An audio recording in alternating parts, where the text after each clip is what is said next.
अस्सलाम वालेकुम, मैं हूं वकास। आप देख रहे हैं मेरा YouTube channel Waqas Ali studio. हुकूमत का सरकारी स्कूलों को प्राइवेट करने का बड़ा ऐलान, जो कि पहले फर्स्ट क्लास से लेके 10 क्लास की जो फ़ीस थी सालाना महीना 20 रुपये थी और सालाना फ़ीस थी 240 रुपये।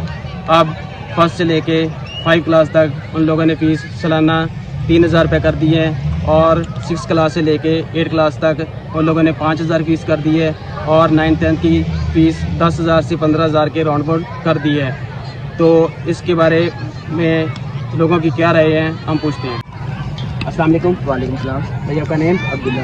भाई, जो सरकारी स्कूलों को प्राइवेट करने का हुकूमत का बड़ा ऐलान किया गया है और जो उनकी फीस 240 रुपये सालाना थी, तो फर्स्ट क्लास से लेकर 10th तक उन लोगों ने 1 से 5 क्लास तक उन लोगों ने फ़ीस 3000 रुपये कर दी है और 6 क्लास से 8 क्लास की फ़ीस उन लोगों ने 5000 कर दी है।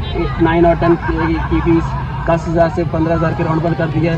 इसके बारे में आपकी क्या राय है? और साथ साथ उन लोगों ने जो स्कूल की किताबें थी फ्री थी, वो भी उन लोगों ने बंद कर दी हैं। इसके बारे में क्या राय है? जी सर, इसके बारे में ये राय है कि हुकूमत की चाहिए कि वो प्राइवेट स्कूलों को, गवर्नमेंट स्कूलों को प्राइवेट ना करे, क्योंकि पाकिस्तान में पहले ही माशी बहुत ख़राब है और इसके साथ साथ उनको चाहिए कि उनकी बुकिंग चली जाए तो उनके लिए अच्छा होगा, क्योंकि पहले चाहते हैं कि पाकिस्तान की आवाम ना करे। जो गरीब तबका है वो कहाँ जाएगा?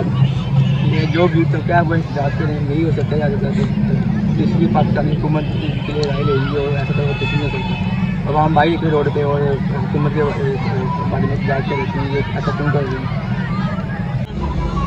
जैसा कि आप देख सकते हैं, लोग काफ़ी परेशान हैं इस महंगाई के दौर में। जो लोग अखराज बड़ी मुश्किल से पे करते हैं, वो किताबें कहाँ से लेके आएंगे और इतनी फीस कहाँ से देंगे? जो पहले ऑलरेडी प्राइवेट स्कूलों में पढ़ रहे हैं वो तो एडजस्ट कर लेंगे, लेकिन जो गरीब तबका है वो कहाँ जाएगा? ठीक है, और मिलेंगे हमें इजाज़त दें, हम मिलेंगे एक नेक्स्ट वीडियो में। अल्लाह हाफिज़।